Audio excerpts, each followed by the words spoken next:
नमस्कार, खबरों की खबर में आपका स्वागत है। महाराष्ट्र की राजनीति में अब अमित शाह की एंट्री हो गई है।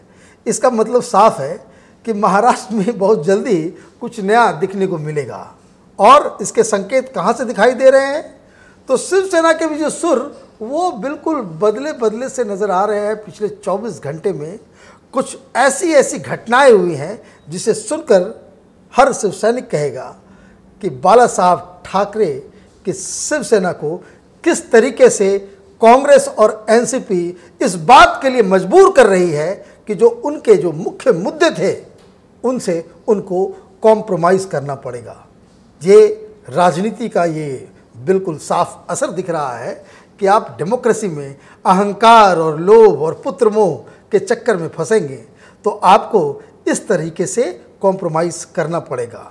पहली मुख्य बात, एक तो मीटिंग चल रही है, कांग्रेस पार्टी, एनसीपी और शिवसेना के लोग आपस में मिल के बैठ के एक कॉमन मिनिमम प्रोग्राम बना रहे हैं।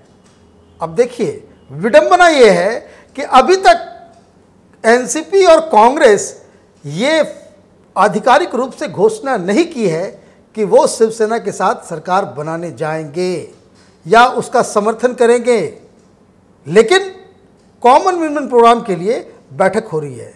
ये दिखावे की बैठक है। वो मैं इसलिए कह रहा हूं क्योंकि इस बैठक में एनसीपी के कोई बड़े लीडर नहीं है। सरकार चलाना है, कोई तमाशा नहीं करना है, कोई ड्रामा नहीं होना है वहां पे।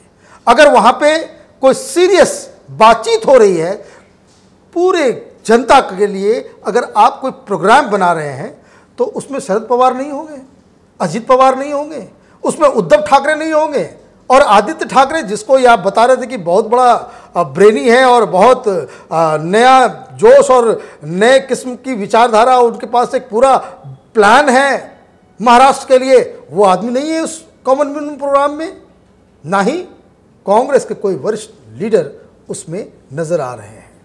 छगन भुजबल का तस्वीर मैंने देखा कि वो बना रहे हैं, पता नहीं शिव सैनिकों को कैसा लग रहा होगा।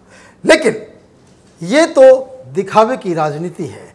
लेकिन खबर यह है कि सोनिया गांधी और शरद पवार की बातचीत हुई है और इस दौरान यह तय किया गया है कि जो महाराष्ट्र में सरकार बनेगी उसके ऊपर एक कोऑर्डिनेशन कमेटी बनाया जाएगा। मतलब ये कि अगर महाराष्ट्र में, अगर ये बहुत बड़ा सवाल है, अगर वहां पे शिवसेना, एनसीपी और कांग्रेस पार्टी की कोई सरकार बनती है तो एक कोऑर्डिनेशन कमेटी बनाया जाएगा जो ये तय करेगा कि सरकार के फैसले किस तरीके से होंगे।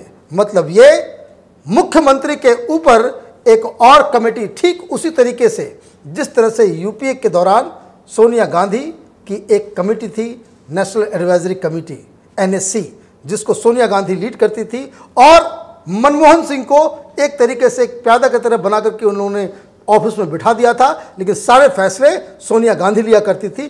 ठीक वैसा ही एक कोऑर्डिनेशन कमेटी की राय सोनिया गांधी और उनके जो मुख्य सलाहकार हैं उन्होंने कहा है कि चूंकि उन्हें शिवसेना के विचारधारा पे विश्वास नहीं है और शिवसेना के हरकतें जिस तरीके से है, जिस तरह से उनका काडर है, उस पर भरोसा नहीं किया जा सकता है, इसलिए जो मुख्यमंत्री होगा वो सारे फैसले वही लेगा जो ये कोऑर्डिनेशन कमेटी तय करेगी।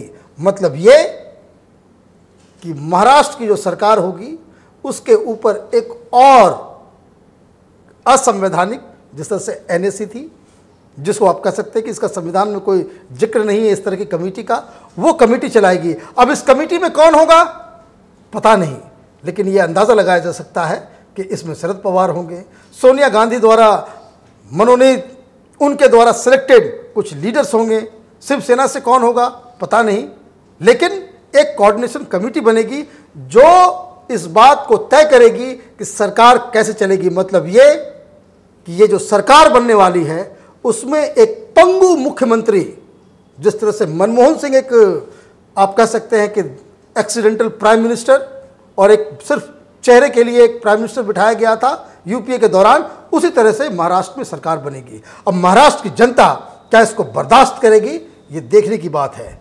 लेकिन मज़ेदार बात क्या है कि सोनिया गांधी और कांग्रेस पार्टी के लीडर्स ये चाहते हैं कि शिवसेना एक सेकुलर मिजाज के साथ इस सरकार में आए, और इसलिए दिल्ली में कांग्रेस पार्टी के जो स्ट्रेटजिस्ट हैं, जो रणनीतिकार हैं, वो शिवसेना के पूरे मैनिफेस्टो को स्टडी कर रही है, और उसमें जो जो बातें हैं जिसको आप कह सकते हैं कांग्रेस के मुताबिक कि ये कम्युनल एजेंडा है शिवसेना का, उसको हटाया जाएगा। इसमें बहुत सारी चीज़ें हैं, इसमें बहुत सारे आइडियोलॉजिकल सवाल हैं जो शिवसेना को छोड़ना होगा। इसमें नाथूराम गोडसे का मसला है, वीर सावरकर का मसला है, राम मंदिर का मसला है, कश्मीर का मसला है, नक्सलियों और मुस्लिम समाज से जुड़े हुए मुद्दों का मसला है। बहुत सारी चीज़ें हैं जिसके ऊपर सोनिया गांधी और उनके सलाहकार ये चाहते हैं कि शिवसेना इस सरकार में ज्वाइन करने से पहले पब्लिकली इस बात को माने कि हम इन मुद्दे को छोड़ रहे हैं। मतलब ये कि जब राम मंदिर बनेगा तो शिव सैनिक उसे सेलिब्रेट नहीं करेंगे, उसके लिए कोई जुलूस नहीं निकालेंगे, खुशियां नहीं मनाएंगे। ये काम करना पड़ेगा, अन्यथा सरकार नहीं बनेगी। इसका संकेत कहां से आ रहा है? दिग्विजय सिंह आज मीडिया के सामने आए। दिग्विजय सिंह ने कहा कि महाराष्ट्र में एक सरकार, ऐसी सरकार बननी चाहिए, ऐसी सेकुलर सरकार बननी चाहिए शिवसेना, एनसीपी और कांग्रेस की, जो कम्युनल फोर्सेस को सबक सिखा सके और महाराष्ट्र में जो कम्युनलिज्म है उसको खत्म कर सके। ऐसे में तो बहुत सारे शिव सैनिकों के ऊपर ही कार्रवाई करनी पड़ जाएगी फिर तो, अगर ऐसी सरकार बनेगी। और ये बातें पब्लिकली कही जा रही है, और ये दबाव बिल्कुल शिवसेना पे होगी कि आपको इन बातों को तय करना होगा, ये बात आपको आगे बताना होगा। और इसलिए जब वो सरकार बनेगी तो उस सरकार तो बेसिकली कांग्रेस पार्टी की विचारधारा, सोनिया गांधी के द्वारा निर्धारित नीतियों पे काम करेगी, और इसकी भी रणनीति बन रही है कि ये सारी चीज़ों को इस एक तरह से आपके इस लिफाफे में बंद किया जाएगा, और लिफाफे के ऊपर लिख दिया जाएगा कि महाराष्ट्र में किसानों के लिए, तो मजदूरों के लिए, तो गरीबों के लिए, अल्पसंख्यकों के लिए ये सरकार फलाना फलाना योजना लेकर के आएगी। लेकिन इसका मूल सार ये होगा कि शिवसेना को अपने वो सारे जो हिंदुत्व का एजेंडा है, जो हिंदुत्व का जो मुद्दा है, वो सारी बातें जिसको लेकर बाला साहब ठाकरे आज तक राजनीति करते आए थे, जिन्होंने उस वजह से शिवसेना को बनाई थी, उस पर कॉम्प्रोमाइज़ करना होगा। क्या शिवसेना ये कॉम्प्रोमाइज़ करने को तैयार है? तैयार है। अगर तैयार नहीं होते तो वो सोनिया गांधी के इशारे पे ये कॉमन मीनिंग प्रोग्राम बनाने बैठते ही क्यों? वो सोनिया गांधी से फ़ोन करके बात ही क्यों करते? तो ये सारी चीज़ें हो रही हैं अभी महाराष्ट्र के अंदर में, लेकिन ये सब चीज़ें एक अलग दिशा की ओर लेके जा रही हैं। लेकिन इस बीच अमित शाह ने 3 मुख्य बातें कही। पहली बात ये कि कोई 50-50 का कोई डील नहीं हुआ था। अमित शाह ने कहा ये एक नई शर्त है। इलेक्शन रिजल्ट के बाद शिवसेना ने एक नई शर्त लगा दी जो उन्हें मंजूर नहीं है। उन्होंने उदाहरण के तौर पे बताया कि पूरे इलेक्शन के दौरान प्रधानमंत्री मोदी, अमित शाह ने खुद 100 से ज़्यादा रैलियां की, देवेंद्र फडणवीस खुद उन्होंने रैलियां की। ये उन्होंने कहा कि हर रैली में उन्होंने इसी बात को दोहराया था कि चुनाव जीतने के बाद देवेंद्र फडणवीस मुख्यमंत्री होंगे। अगर उनको कोई प्रॉब्लम था, अगर 50-50 या कोई नई डील हुई तो होती, तो बीच में ही उन्हें कहना था, उसके बारे में बताना था, ऑब्जेक्शंस उठाने थे। और इतना ही नहीं, जितने भी बीजेपी के लीडर्स महाराष्ट्र में गए उन्होंने एक ही बात कही, और ये हर जगह यूट्यूब से लेकर के हर टीवी चैनल पे चला था कि जो मुख्य नारा जो इनका था कि केंद्र में नरेंद्र और महाराष्ट्र में देवेंद्र। तो पहली बात ये हुई कि अमित शाह ने किसी भी 50-50 फॉर्मूले को सिरे से नकार दिया। उनका कहना है कि ऐसी कोई डील नहीं हुई। दूसरी बात जो उन्होंने कही कि ये अगर वहाँ जो भी बीजेपी की सरकार अगर कभी बनती है या आने वाले समय में, उसमें मुख्यमंत्री देवेंद्र फडणवीस होंगे और इस पर कोई कॉम्प्रोमाइज़ नहीं होगा। मतलब ये बीजेपी ने अपना स्टैंड साफ कर लिया कि अगर सरकार बनेगी तो बिल्कुल देवेंद्र फडणवीस ही मुख्यमंत्री होंगे। और तीसरी सबसे अहम बात कि उन्होंने कहा कि ये लोग गवर्नर के डिसीजन के ऊपर सवाल उठा रहे हैं, तो अभी 6 महीना है। उन्होंने चुनौती दी है कि आप सरकार बना लो, जिस दिन आपके पास बहुमत हो जाए, आपस में आप रजामंदी कर लो, तो आप उसे कर लो, सरकार बना लो, उसमें कोई दिक्कत नहीं है, दरवाज़ा खुला हुआ है गवर्नर का। बीजेपी की गेम प्लान क्या है? बीजेपी ये चाहती है कि ये सरकार बने। वो इसलिए क्योंकि बीजेपी इस चीज़ को अच्छी तरीके से जानती है कि ये सरकार कुछ महीने तक भी नहीं चल पाएगी, क्योंकि इन लोगों के बीच ऐसा विरोधाभास है और कुछ चीज़ें ऐसी हैं कि जिसके सामने आते ही ये पूरा गठबंधन जो है वो ताश के पत्ते की तरह वो टूट के बिखर जाएगा। और जब ऐसा होगा तो शिवसेना को सबसे बड़ा नुकसान होगा, क्योंकि न वो इधर के रहेंगे ना उधर के रहेंगे। शिवसेना सेकुलर पार्टी बन जाएगी, ये तो कोई शिव सैनिक सोच भी नहीं सकता। तो ये गतिविधियां फिलहाल चल रही हैं। लेकिन संजय रावत ने आज अमित शाह के बयानों का, उनके इंटरव्यू का जवाब दिया। जवाब कैसा था? और ये बदले बदले सुर जो है वो उसी का एक नतीजा है। आज अचानक से संजय रावत और सारे शिव सैनिकों के अंदर प्रधानमंत्री मोदी के लिए प्रेम जागृत हो गया। कल तक वो प्रधानमंत्री के ड्रेस के ऊपर कमेंट कर रहे थे, सामना में लेख लिख रहे थे, उनके विदेश यात्रा के ऊपर बिल्कुल उसको क्रिटिसाइज किया कर रहे थे और हर चीज़ पे हमला कर रहे थे। और अचानक से आज शिव सैनिकों के दिल में नरेंद्र मोदी के लिए प्यार उमड़ने लगा है। संजय रावत ने कहा कि अमित शाह से डीलिंग हुई थी। कहाँ डीलिंग हुई थी? अब देखिए, इन्होंने इमोशनल कार्ड खेला, वो झूठ बोल रहे हैं, क्योंकि ये बयान को अगर आप ठीक से सुनिए तो वो जहाँ कसम की बात कहते हैं कि वो फंबल करने लगते हैं, उनकी जुबान जो है वो हिल जाती है संजय रावत की। उन्होंने कहा कि मातोश्री के अंदर जो बाला साहब ठाकरे का कमरा हुआ करता था, उसके अंदर ये बातचीत हुई थी और चीफ मिनिस्टर देने की बातचीत जो है अमित शाह और उद्धव ठाकरे के बीच में हुई थी।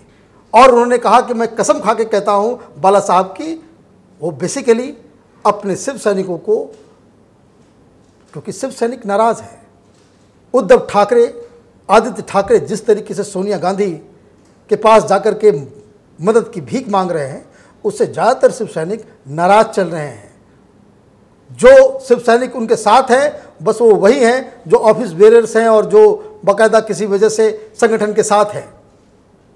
तो ये शिव सैनिकों को एकजुट रखने के लिए इस तरह का एक इमोशनल कार्ड खेला इन्होंने। लेकिन मुख्य बात उन्होंने क्या कही?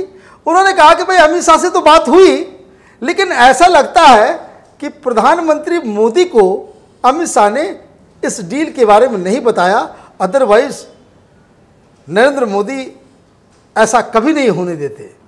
ये अचानक, ये ऐसी दलील है जिस पर सिर्फ हंसा जा सकता है। इतनी बड़ी बात हो जाए और ऐसा कौन सा डील हिंदुस्तान के अंदर में कोई दूसरी पार्टियां बंद कमरे में करती है, वो तो प्रधानमंत्री कार्यालय में आधे घंटे में उसकी पूरी बातचीत और सब कुछ कब पता चल जाता है। और आप ये कह रहे हैं कि इतनी बड़ी बात हो जा रही है, प्रधानमंत्री खुद बयान दे रहे हैं कि चुनाव के बाद देवेंद्र फडणवीस मुख्यमंत्री बनने वाले हैं, और आपको लग रहा है कि प्रधानमंत्री मोदी को इस डील के बारे में बताया ही नहीं गया। तो कहने का मतलब ये है कि एक रास्ता शिवसेना ने खोला है कि अगर इधर मसला गड़बड़ होगा, जब बहुत ज़्यादा दबाव दिया जाएगा शिवसेना के ऊपर कि भाई आपको एक सेकुलर पार्टी बनना होगा, हिंदुत्व के एजेंडे को, हिंदुत्व से जुड़े मुद्दे को, सावरकर के मुद्दे को आपको करने, बाकायदा कांग्रेस की लाइन पर चलना होगा, तब तो ये हटेंगे। लेकिन ये रास्ता एक खोल के रखना चाहते हैं कि अगर प्रधानमंत्री मोदी ये कह दें कि भाई चलो झगड़ा ख़त्म करो और आपस में मिल बांट करके एक सरकार बना लो, तो वो एक एस्केप रूट जो है इनके पास बना रहेगा। अच्छी रणनीति है, इसमें कोई दो राय नहीं है।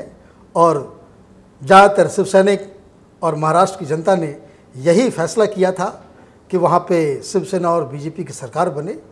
और ऐसा लगता है कि जो आज जो कांग्रेस पार्टी और एनसीपी की तरफ से जो शर्तें रखी जा रही हैं, उससे शिवसेना के जो चलाने वाले लोग हैं, जो रणनीतिकार हैं, उद्धव ठाकरे हैं, उनको कुछ रियलाइज़ होने लगा है कि ये मसला बिगड़ सकता है। उसके अपने समर्थक दूर जा सकते हैं, वो बीजेपी में जा सकते हैं, और जो हार्डकोर, जो विचारधारा से जुड़े हुए कमिटेड लोग जो शिवसेना के पास हैं, जो उनके नेता हैं, जो उनके विधायक हैं, वो पार्टी को छोड़ भी सकते हैं। अभी इस खेल में बहुत सारे दांव बाकी हैं। शिवसेना की मुसीबत ये है कि उद्धव ठाकरे सत्ता के लोभ में और पुत्र मोह के चक्कर में फंस के उन्होंने सारे दांव शुरू में ही उन्होंने खेल दिए, और घाघ पार्टी, कांग्रेस पार्टी या एनसीपी या बीजेपी, ये तो मंझी हुई पार्टी है, एक्सपीरियंस पॉलिटिशियंस हैं इसके अंदर। उन लोगों ने अभी अपना चाल शुरू भी नहीं किया है, तो नुकसान और परेशानी ये सब शिवसेना के हिस्से पहुंच रही है।